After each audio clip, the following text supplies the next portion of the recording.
Iron dome 12 ఏళ్లుగా శత్రు రాకెట్ల నుంచి ఇజ్రాయెల్ను కాపాడుతూ వస్తున్న గగనతల రక్షణ వ్యవస్థ ఇది. దీన్ని ఛేదించడానికి అనేక సార్లు యత్నించిన హమాస్ మిలిటెంట్ సంస్థ ఈసారి కేవలం 20 నిమిషాల వ్యవధిలోనే ఏకంగా 5000 రాకెట్లను ప్రయోగించింది. వీటిలో చాలా రాకెట్లను ఐరన్ డోమ్ అడ్డుకున్నా కొన్ని మాత్రం జనావాసాలపై పడి ప్రాణ ఆస్తి నష్టాన్ని కలిగించాయి. ఐరన్ డోమ్ లేకపోతే నష్టం ఊహించలేని స్థాయిలో ఉండేది.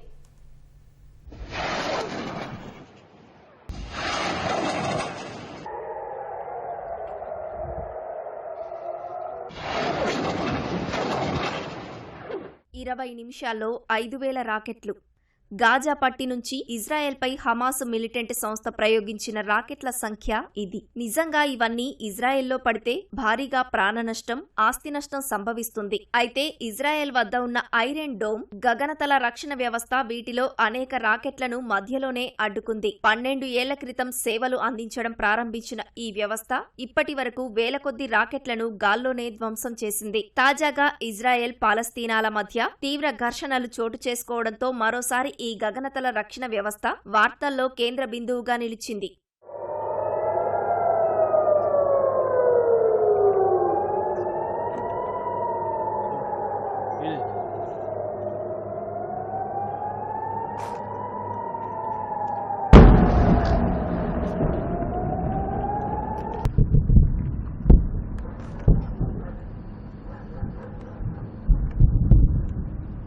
సాధారణంగా సమీప దూరాల్లోని ప్రత్యర్థుల స్థావరాలను ధ్వంసం చేయడానికి స్వల్ప శ్రేణి రాకెట్లు, శతఘ్నులు, మోర్టార్లను వినియోగిస్తుంటారు. దూరం తక్కువ ఉండటంతో ఇలాంటి వాటిని ఎదుర్కోవడానికి శత్రువులకు తగినంత సమయం లభించదు. అటువంటి ముప్పులను ముందుగానే గమనించి గాల్లోనే ధ్వంసం చేసే వ్యవస్థను ఇజ్రాయెల్కు చెందిన రఫేల్ డిఫెన్స్ సిస్టమ్ అమెరికా ఆర్థిక సహాయంతో దశాబ్దం క్రితం అభివృద్ధి చేసింది. దానిని ఐరన్ డోమ్ గా వ్యవహరిస్తోంది. 2011లో దీన్ని వినియోగంలోకి తీసుకొచ్చింది. వివిధ ప్రాంతాల్లో దీన్ని మోహరించింది. గాజా పట్టి వైపు నుంచి ఉగ్రవాదులు ప్రయోగించే రాకెట్లు, శతఘ్ని గుండ్లను ఇది ఎదుర్కొంటోంది. దీని రేంజి 70 కిలోమీటర్ల వరకు ఉంది. ఇది కాకుండా ఇజ్రాయెల్ వద్ద డేవిడ్ స్లింగ్, యారో అనే 2 వ్యవస్థలు ఉన్నాయి. ఇవి దీర్ఘశ్రేణి క్షిపణుల వంటి వాటిని ఎదుర్కొంటాయి.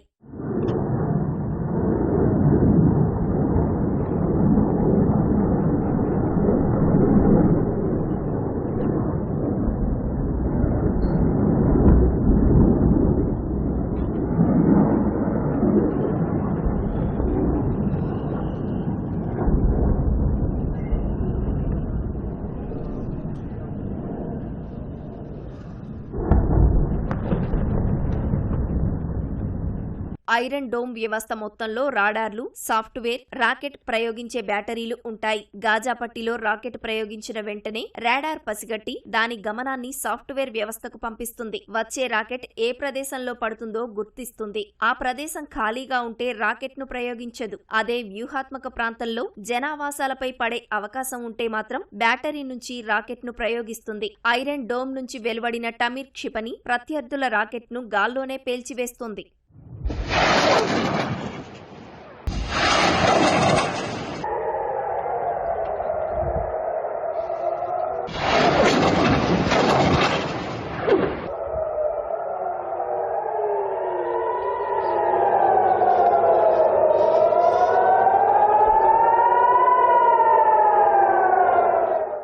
రెండు 2011లో ప్రవేశపెట్టిన ఐరన్ డోమ్ వ్యవస్థ కీలక విభాగాలను ఇజ్రాయెల్ ఎప్పటికప్పుడు మెరుగుపరుస్తుంది. హార్డ్వేర్లో పెద్దగా మార్పులు చేయకపోయినా ముప్పును విశ్లేషించే సాఫ్ట్వేర్ను మాత్రం బాగా అభివృద్ధి చేసింది. ఇజ్రాయెల్ సరిహద్దుల్లో దీనిని అమర్చిన నాటి నుంచి వేల సంఖ్యలో హమాస్ రాకెట్లను ఇది కూల్చేసింది. ఇది 90% విజయవంతంగా పనిచేసినట్లు చెబుతారు. అంతకుముందు గాజా పట్టి వైపు నుంచి దాడులు జరిగితే అక్కడకు ఇజ్రాయెల్ సైన్యాన్ని పంపించాల్సి వచ్చేది. అప్పుడు మరిన్ని ఘర్షణలు జరిగి ఇరుపక్షాల వైపు ప్రాణ నష్టం ఎక్కువగానే ఉండేది. కానీ ఈ వ్యవస్థ వచ్చాక దళాలు అక్కడికి వెళ్లాల్సిన అవసరం లేదు. ఈ వ్యవస్థలోనే అప్రమత్తం చేసే సైరన్ విని ప్రజలు సురక్షిత స్థానాలకు తరలి వెళ్తున్నారు. అమెరికా రక్షణ శాఖ కూడా ఇజ్రాయెల్ నుంచి ఈ వ్యవస్థలను కొనుగోలు చేసి వినియోగిస్తోంది. ఈ ఐరన్ డ్రోన్ రక్షణ వ్యవస్థను ఛేదించాలని హమాస్ ఎప్పటికప్పుడు ప్రణాళికలు రచిస్తోంది. అందులో భాగంగానే తాజా దాడిలో కేవలం 20 నిమిషాల వ్యవధిలోనే ఏకంగా 5000 రాకెట్లను ప్రయోగించింది. అంత తక్కువ సమయంలో పెద్ద సంఖ్యలో దూసుకొస్తున్న రాకెట్లను నిలువరించడం ఏ వ్యవస్థకైనా కష్టసాధ్యమే.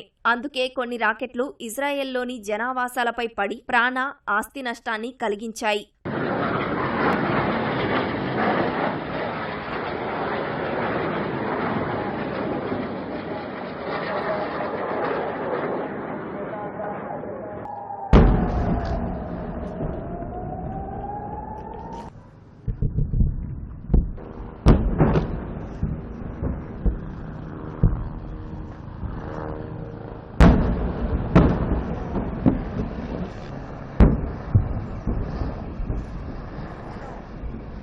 ఇజ్రాయెల్ ప్రత్యర్థి అయిన హమాస్ మిలిటెంట్ సంస్థ తమ వద్ద ఉన్న రాకెట్లను ఎప్పటికప్పుడు మెరుగుపరుచుకుంటోంది. ఇజ్రాయెల్లోని టెల్ అవీవ్, జెరూసలేం వంటి నగరాలకు సైతం చేరేలా తమ రాకెట్లను అభివృద్ధి చేస్తోంది. చిన్న స్థాయి ఖాస్సాం రాకెట్లను భారీ సంఖ్యలో ప్రయోగిస్తోంది. దీనిని హమాసే ఇరాన్ సహకారంతో అభివృద్ధి చేసింది. ఒక్కో రాకెట్ ఖరీదు $4,000 లోపే ఉంటుందని అంచనా. వీటిని అడ్డుకోవడానికి ఇజ్రాయెల్ ప్రయోగించే ఒక్కో క్షిపణి ఖరీదు $80,000 ఉంటుంది. హమాస్ వద్ద వేల సంఖ్యలో ఖాస్సాం రాకెట్లు ఉన్నాయి. అందుకే ఒకేసారి 5,000 రాకెట్లను అది ప్రయోగించింది. ఈ రాకెట్లకు అవసరమైన ముడి పదార్థాలను ఇరాన్ నుంచి ఈజిప్ట్ సరిహద్దుల మీదుగా తీసుకొస్తారన్న ఆరోపణలు ఉన్నాయి.